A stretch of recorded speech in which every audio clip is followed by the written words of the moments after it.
Alright, so now we are doing the rear brakes on our 3rd generation Prius.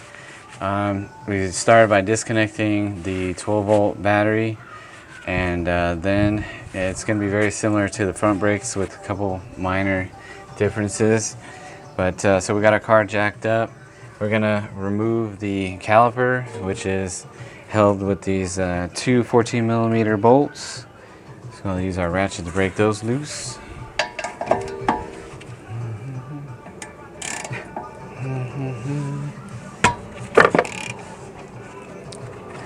Alright, so since there's limited space in there, let's get that loose with the wrench.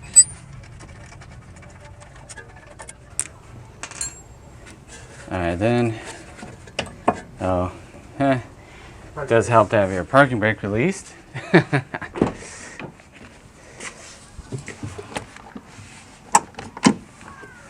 Alright, so yeah, if you find that for some reason it doesn't want to come off, check your parking brake. Alright, so then we'll just set that back. You'll notice that there's a hydraulic line coming in one side, and then there's a cable for the parking brake going in the other side. So just be aware and be careful, don't damage any of that stuff. It's the same thing, it has the sliding pins that you want to make sure they're lubricated and moving freely.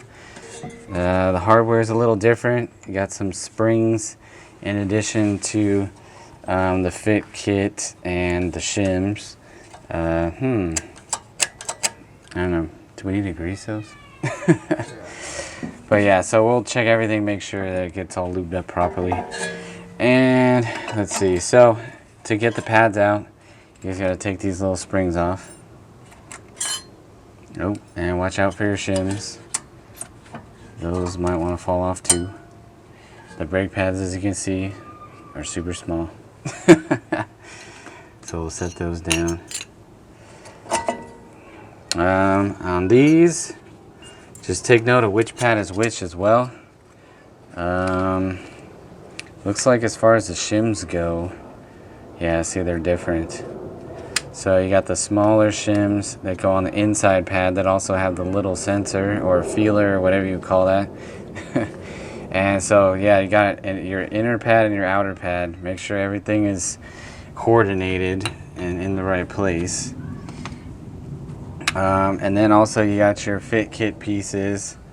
There's these the spring-loaded tabs similar to the front brakes, but this is like a one-piece design that goes across, where on the fronts it was one piece separate from this piece. Anyways, so we're gonna go ahead and we're gonna remove the bracket for the caliper, and so that we can take out our rotor. If you look at these pads, you know what, they're like a good 50%, maybe more. So yeah, probably more. So those actually don't require replacement, but we're going to show how to take everything apart in case you do need to replace them. You can also check our video for lubricating the sliding pins. We have one of those as well. And so let's see, to take the bracket off, 14 I'm in. Alright, so it has smaller bolts holding the bracket on.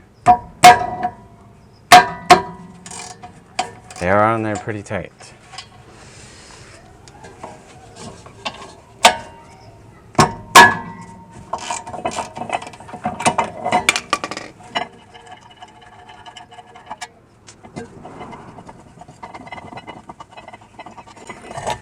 Okay, there's our bracket. We'll set that off to the side. Yeah, the caliper does kind of dangle around. You could always zip tie it, maybe hold it back, but just be careful with it. And then at that point, the rotor, assuming it's not rusted on, if it is, you can put bolts into these holes, tighten them, alternating back and forth, and it'll push the rotor off. But we don't have that problem, so the rotor falls right out. Oh, here's one option. You can use your bungee cord. Just do something like this. Wrap it around. I don't know, it's going crazy here. Keep it out of the way.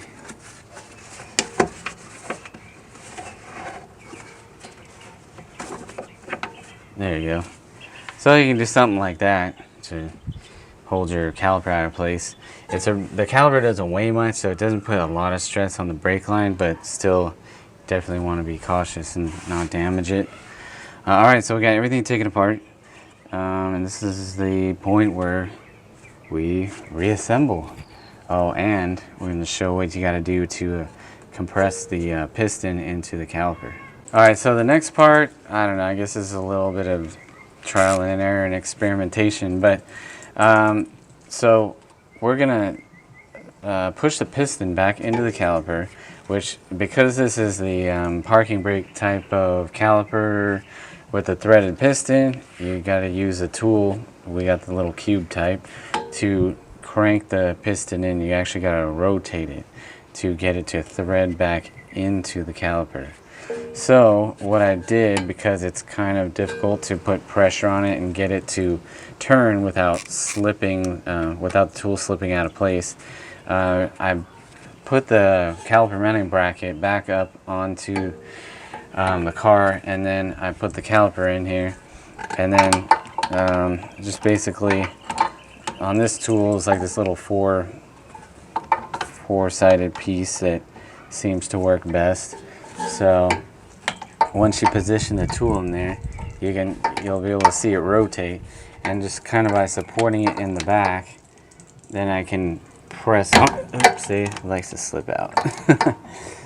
So just gotta kind of put steady pressure on it and just keep slowly turning it in.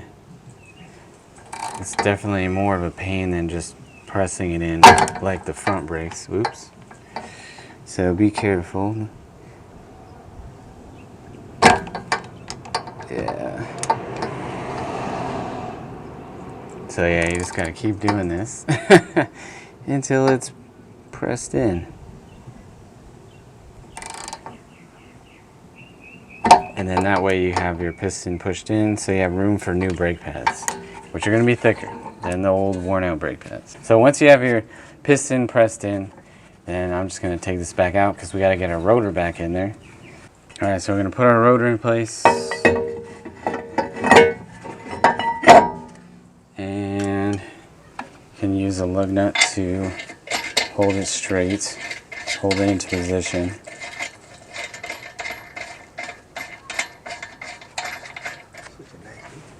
There we go. Yeah.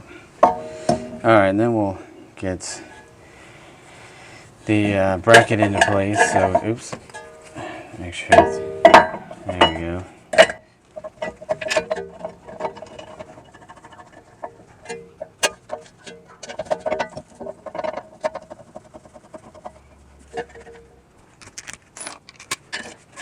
Alright, then we'll use our 14mm socket to torque that down.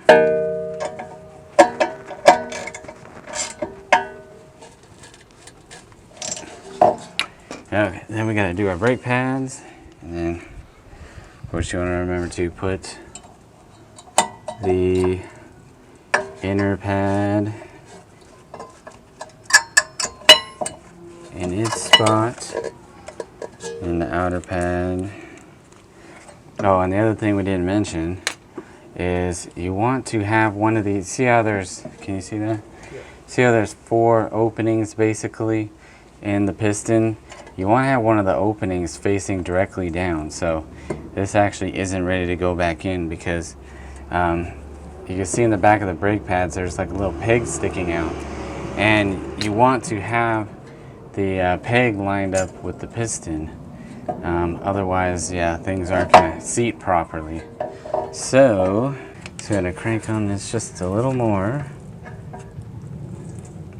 to get, there we go. So now you can see there's an opening facing directly down. And let's see, we're going to put our other pad into place. Gotta put our, oops, careful for your shims. Keep those in position. Then you gotta put the little springs. Don't forget those. Yeah, it just needs to get pushed in a little more. There we go. So, set those springs in.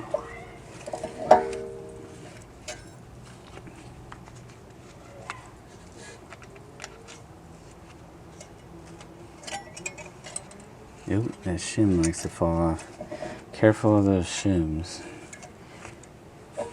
Then carefully slide the caliper on. Make sure you don't knock anything out of position. And put the mounting bolts back in.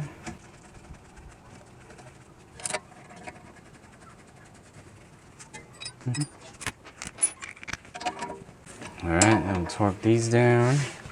Oh, and then there was that one that the other side needed that wrench because you got this little bracket in the way. There we go.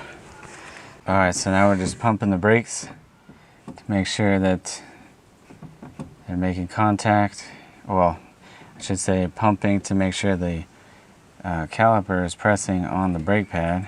So that feels good. So now that everything's settled into place, we can reconnect the battery and off we go.